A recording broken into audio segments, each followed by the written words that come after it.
Good morning, everyone. I'm delighted to be here, and welcome, everybody. I took over the Lifespan Respite from Kevin Foley early this year. Mr. Foley moved to another government agency. And before I start my presentation, I would like to share a little bit background about myself. I was married to a retired military who served 26 years in the Navy. Throughout his career, we have lived in San Diego, Seattle, Hawaii, Guam, Washington, D.C., and Japan. In fact, the most unforgettable experience I had in Japan is when the earthquake and the tsunami hits the island of Japan. So I wish you guys won't experience that if in case you visit Japan or if you guys are married to active military who's stationed in Japan. Japan is like normal for earthquake, but this big one that happened was really very scary. So moving forward, due to my husband's countless transfers, my career path has included a wide range of employment, which was not easy. I have been a mortgage specialist, an admin officer, a child development center manager, a laboratory supervisor at NIH, until I was fortunate enough to find my current position here at ACL. I currently have 14 years in federal service, and I look forward to another 15 years with Lifespan Respite Program and the fine group of professionals that are here today.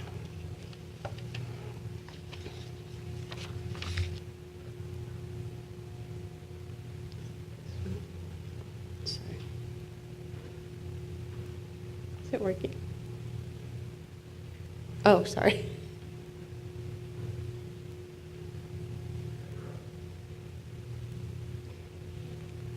There you go.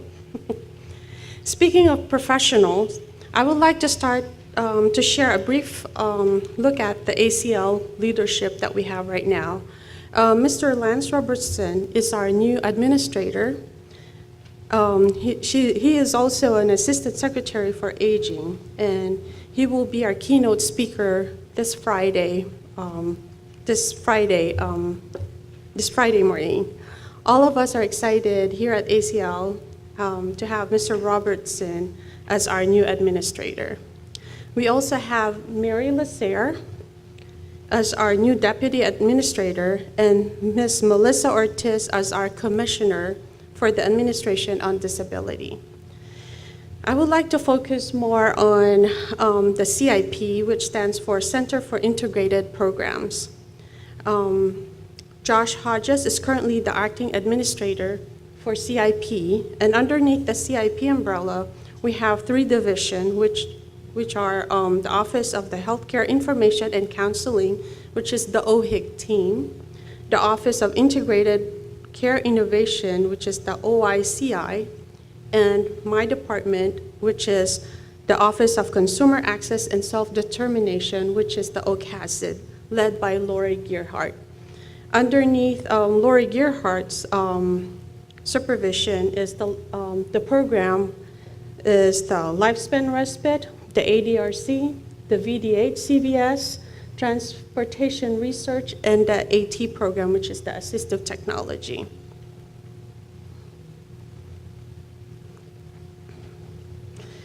On this slide, there are 14 new grants recipients that we awarded this year. The two new state grants are the North Dakota and South Dakota. We also awarded 12 advancing state grants to Alabama, Arizona, Colorado, Idaho, North Carolina, Nevada, New York, Oklahoma, Rhode Island, South Carolina, Tennessee, and Washington State. And additionally, we awarded our Technical Assistance Center their third grant year. Please join me in welcoming and congratulating all the award recipients.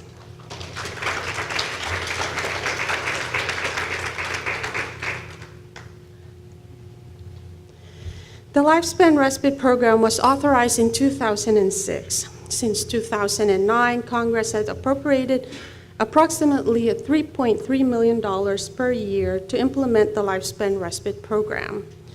A total of $23.8 million has been allocated so far for the program. As of this year, 2017, we have awarded 38 new state grants, which include the District of Columbia, 16 expansion grants, 31 integration and sustainability grants, and 12 advancing state. Each grant has a specific focus that each state is trying to achieve. For new state grant, the main focus of this grant is to build infrastructure and continuous collaboration with their coalition. For the expansion grant, the main focus is to fill identified gaps in service and address unmet needs of caregivers. For the integration and sustainability grant, the main focus is to further implement and bring to scale the statewide Lifespan Respite Program. And the newest grant that we have is the Advancing State Grant. The main focus is to build on advancement under the previous grant and develop and strengthen component of the Lifespan Respite Care.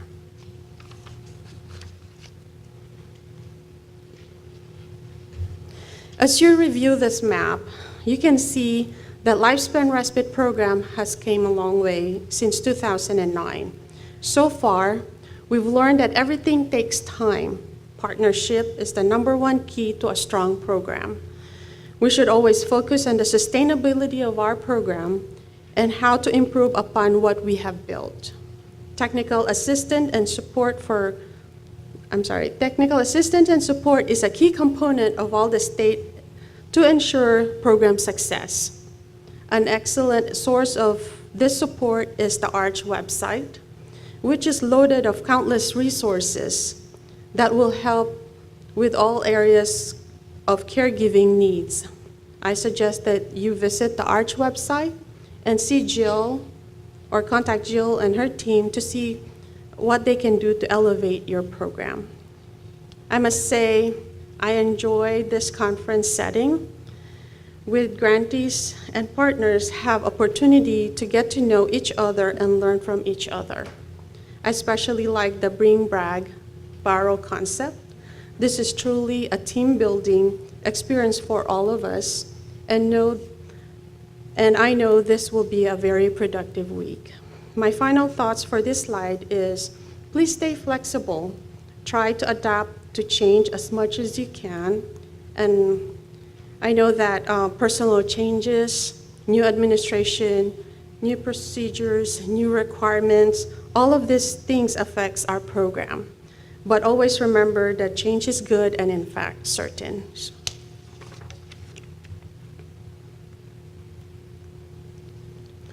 This slide attempts to show how I envision Lifespan Respite Care. That multiple programs can benefit from leveraging a single statewide access system rather than trying to recreate a function within their silo. A common theme across this program is that they are designed for all families and caregivers across the lifespan, regardless of age, income, or disability. By law, Lifespan Respite grantees are required to coordinate with their State Aging Disability Resource Center, which is the ADRC, which are the state's access system. This is important because every state has a no wrong door infrastructure that Lifespan Respite grantee can leverage. By leveraging the state no wrong door function, such as the outreach awareness, information assistance, person-centered counseling, connection to services, it allows more dollars to be used for respite.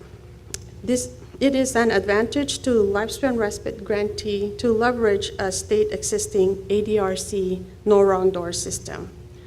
The Lifespan Respite program is still in the early stage of development. However, in the next 5 to 10 years, we are looking to integrate ADRC no wrong door program and Lifespan Respite into a one-stop shop for caregivers and care recipient in need of respite care.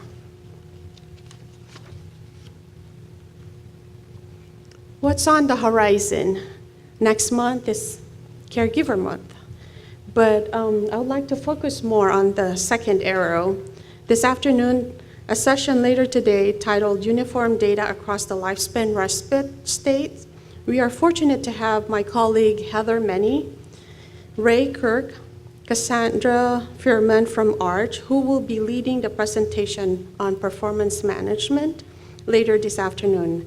I think it is important to note that we will be asking all of your assistance with this project to help us develop a tool that will help everyone. And then the next thing is like my FY18 planning for my concept paper for FY18 basically. And then the closeout, grant closeout, if there's any key changes that all the grantee needs to submit, those are what's in the horizon for me. In closing, the Lifespan Respite Care Program helps to ensure respite quality and choice and allow the respite development, training, and coordination regardless of age or disability. The Lifespan Respite Care Program demonstrates ACL's commitment supporting caregivers for children or adults of any age with disability. We are all here because this program helped so many people in need, and I would like to thank all of your dedication ensuring the success of your program. On behalf of the ACL, I welcome you guys all, and thank you very much, and enjoy the conference.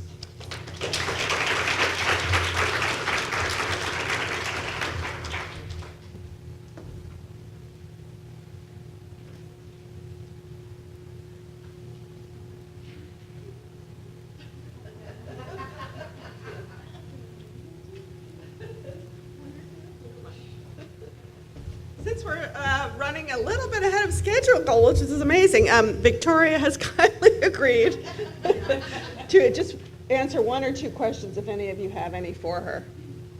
I just have a quick question. Yeah. Could you expand a little bit what you were talking about with the ADRC, no wrong door, and Lifespan Respite Grants going forward? I didn't know if you meant how the Lifespan Respite Grants will continue with a further emphasis on no wrong door ADRC, or if we should potentially expect more no wrong door ADRC grants. Well, the goal for the ADRC is basically, it's already a system that what we want is all the caregiver to go to this one site instead of creating different website, but kind of like letting them go through the ADRC system because they can provide more and a lot of people knows more about that. So it's more of just kind of, if you have that website, but at the same time, it links to the ADRC. The reason I ask is we're entertaining not getting rid of ADRC, but not calling it ADRC anymore, and calling it no wrong door, or we're now changing person-centered counseling to resource and service navigation, where it's individuals providing this service. It's not so much a site or a location. So I just didn't want that to interfere with any future grant opportunities on how we're trying to maybe reform our no wrong door system in Nevada. No, actually, in a lot of the state, they don't call ADRC. As long as you have the person-centered counseling and stuff like that. Not a lot of state knows what ADRC is, but as long as you know all the components that ADRC use and you connect it with them, it should be good. Thank you. Mm-hmm. Any other questions? Okay. Thank you very much, Victoria. Thank you. Well, we are scheduled now to have a short break. So feel free to go get a cup of coffee or use the restroom, and we will convene back here in 15 minutes, which will be what time? 15 minutes? Will be 10 o'clock. We will start meeting again. Thank you all very much, and thank you for sticking to the time, so maybe we'll even leave a little earlier today. Thank you.